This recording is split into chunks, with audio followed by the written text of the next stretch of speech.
करवा चौथ की आप सबको हार्दिक शुभकामनाएं। आज की रात दोस्तों चांद की रात है और आप सभी के जीवन में ये अपार मधुरता और प्रेम को लेकर आए।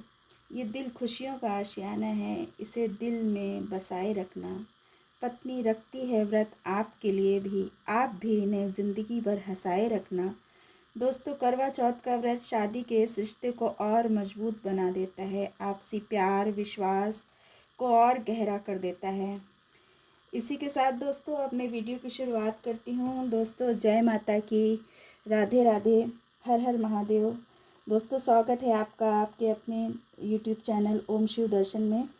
दोस्तों कल दिनांक 1 नवंबर 2023 दिन बुधवार को करवा चौथ है और आज की वीडियो इसी से रिलेटेड है। इस वीडियो में आप जानेंगे कि पूजा का संकल्प कैसे लें, पूजा का शुभ मुहूर्त क्या है, चंद्रोदय का क्या समय है, चांद की पूजा कैसे करें, अर्घ्य कैसे दें, सरगी का समय क्या होगा, किस रंग के परिधान पहनें, क्या करें क्या ना करें, और भोजन में किस व्यंजन को बनाएं जिससे आपके घर में अपार संपन्नता आए। तो दोस्तों सबसे पहले करवा चौथ की शुरुआत जब हम करेंगे तो इसके लिए हमें ब्रह्म मुहूर्त में उठना पड़ेगा। तो ब्रह्म मुहूर्त में उठने का दोस्तों फ़ायदा ये हो जाता है कि जिन लोगों के यहाँ सरगी खाई जाती है वो सरगी भी खा लेंगे, और जिन लोगों के यहाँ सरगी खाने का नियम नहीं है तो वो अपनी पूजा पाठ को आसानी से संपन्न कर पाएंगे। तो सबसे पहले दोस्तों ये जान लीजिए कि पूजा का शुभ मुहूर्त क्या है। तो पूजा का शुभ मुहूर्त दोस्तों सुबह कल जो है चतुर्थी लग जाएगी और ये सुबह 6:36 से लगेगी, जो रात को 8:26 तक रहेगी। पर जो पूजा का सबसे श्रेष्ठ मुहूर्त है दोस्तों वो है शाम को 6:36 से। फिर से एक बार कह रही हूँ दोस्तों, पूजा का जो सबसे अच्छा मुहूर्त है वो है शाम को 6:36 से और शाम को ही 6:54 तक आपको मिलेगा। तो इस समय में आप आसानी से चौथ माता की पूजा कर सकते हैं और सारी पूजन की तैयारी कर सकते हैं।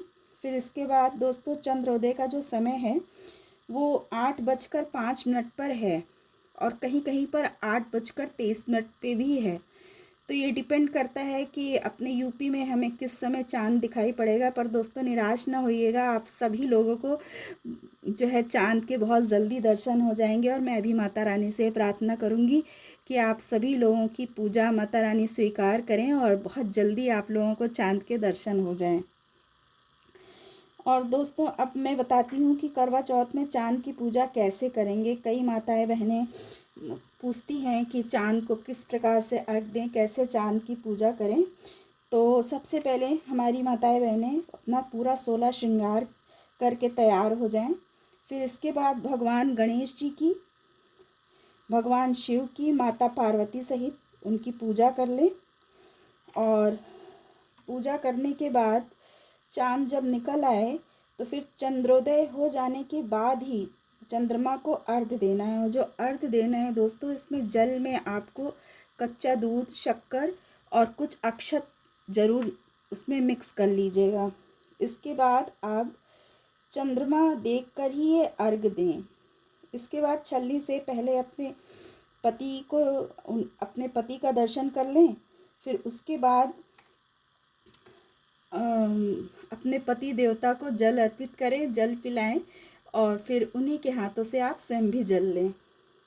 तो ये हो गया आपका कि किस प्रकार आप चांद देख करके कैसे चंद्रमा को देख करके कैसे आप अर्घ देंगी और कैसे फिर आप जो है जल ग्रहण करेंगी। इसके बाद दोस्तों आता है सरगी कितनी बजे खाई जाती है। तो इसके लिए आपको सुबह 3 से 4 बजे के बीच में ही उठना पड़ेगा और ये सरगी जो होती है स्नान के बाद ही खाई जाती है।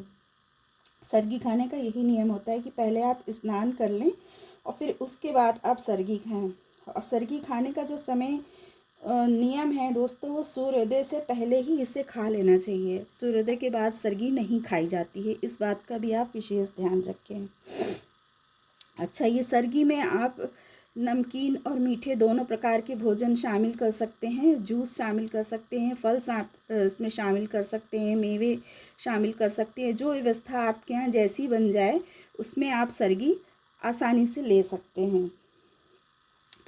किस रंग के परिधान आप लोगों को करवा चौथ में पहनना चाहिए? ये भी प्रश्न कई बार उठता है कि हम ऐसा कौन सा कलर चूज़ करें। आजकल तो मैचिंग का समय है दोस्तों, हर चीज़ में मैचिंग देखी जाती है, लेकिन प्रयास ये करें कि जो आपका शादी का जोड़ा है, जो पहन कर के आपका विवाह हुआ था, वो सुहाग का जोड़ा होता है, उसे पहनकर यदि आप इस व्रत को करती हैं, क्योंकि सुहाग का ही दिन है, सुहाग के लिए ही आप व्रत रख रही हैं और सुहाग की ही पूजा है, तो आप इस बात का विशेष ध्यान रखें कि जब सब कुछ सुहाग का है तो उस सुहाग के जोड़े का इससे अच्छा इस्तेमाल नहीं हो सकता है दोस्तों। ये बहुत बड़ी सौभाग्य की बात होती है कि आप उस जोड़े को बार बार इस्तेमाल करें और ऐसे शुभ अवसर पर करें।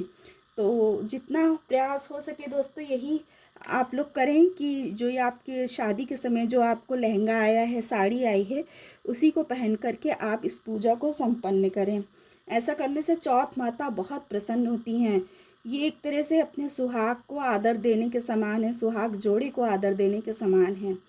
तो यदि आपसे ऐसा संभव हो तो दोस्तों ऐसा ज़रूर कीजिएगा।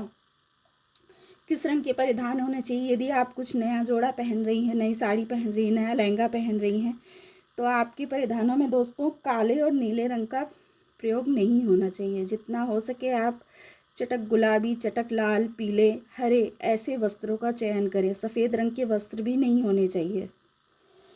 तो इस बात का भी आप विशेष ध्यान रखें। और इसके साथ साथ दोस्तों कि क्या करें और क्या ना करें, ये भी प्रश्न उठता है।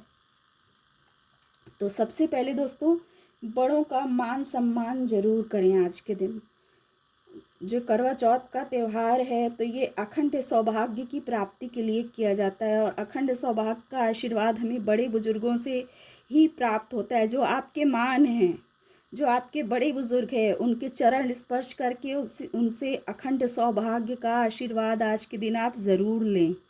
ये बहुत ही शुभ होता है और इससे माता भी प्रसन्न होती हैं। और सबसे ज़रूरी चीज़ है आज के दिन किसी का दिल ना दुखाएं दोस्तों। इसके साथ साथ जो माताएं बहनें थकान के कारण, आलस के कारण दिन में सो जाती हैं तो उनको सोना भी नहीं चाहिए। व्रत में सोने की भी मनाही होती है। यदि आप ऐसा करती हैं तो आपका व्रत खंडित हो जाता है। तो इस चीज़ का भी प्रयास करें कि ऐसा ना होने पाए। और दोस्तों इसके साथ ही जो आज आप व्यंजन बनाएंगी तो उसमें आप कच्चे और पक्के दोनों प्रकार के भोजन शामिल करने होते हैं। तो प्रयास ये करिएगा कि पीले रंग के आप कुछ पकवान ऐसे बना लें जो मीठे भी हो और नमकीन भी हो। नमकीन में आप कढ़ी बना सकते हैं, कढ़ी चावल बना सकते हैं। पीले में बेसन के लड्डू जो गणेश जी को बहुत प्रिय है। गणेश चौथ है, दिन भी बुधवार का है, तो आप ऐसे में पीली वस्तु ज़रूर बनाएं मीठे में। अब बेसन के लड्डू तो सर्वश्रेष्ठ हैं, और या मोदक बना सकती हैं तो मोदक बना लें और गणेश जी के श्री चरणों में ज़रूर अर्पित करें। और चौथ माता के श्री चरणों में सफ़ेद रंग की मिठाई अर्पित करना बहुत शुभ होता है। सबसे विशेष चीज़ दोस्तों कि आज के दिन क्या ना करें। तो देखिए ये सुहाग का दिन होता है और आज के दिन आप जो भी सुहाग का सामान माता के श्री चरणों में अर्पित करेंगी, गणेश जी महाराज के श्री चरणों में अर्पित करेंगी, माता पार्वती के श्री चरणों में अर्पित करेंगी, भोले बाबा को समर्पित करेंगी, तो वो सुहाग का सामान सिर्फ आपका ही होता है। उसे अन्य माताओं बहनों में वितरित ना करें, ऐसा करना बहुत अशुभ होता है। जो भी आज सुहाग की चीज़ है उसे अपने लिए सहेज के रखें, किसी को बांटे नहीं।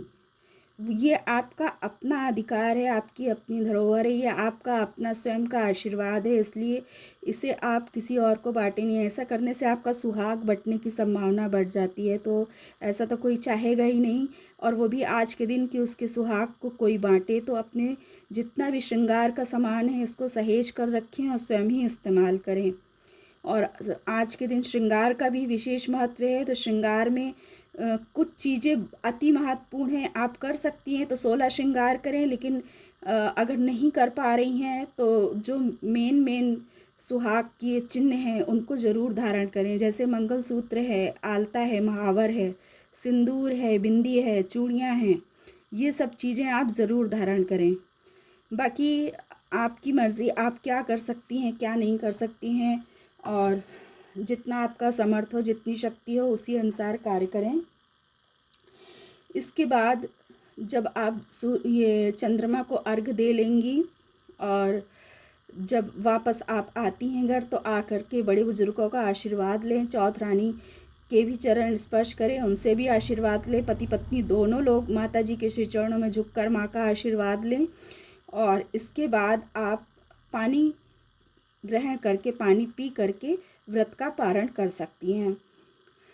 और इसी के साथ आपका ये करवा चौथ का व्रत संपूर्ण होता है। दोस्तों, वीडियो में यदि आपको कोई जानकारी नहीं समझ में आई है तो प्लीज़ मुझसे ज़रूर पूछ लीजिएगा, और भी कोई आपकी जिज्ञासा है तो वो भी मुझे ज़रूर बताइएगा।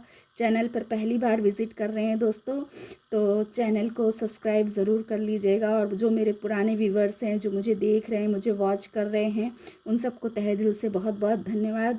और प्लीज़ दोस्तों वीडियो को लाइक, शेयर और सब्सक्राइब ज़रूर कर लीजिएगा, पुनः निवेदन करती हूँ।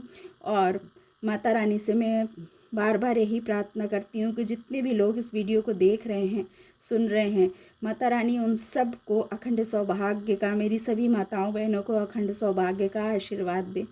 इसी के साथ मैं अब वीडियो समाप्त करती हूँ दोस्तों। जय माता की।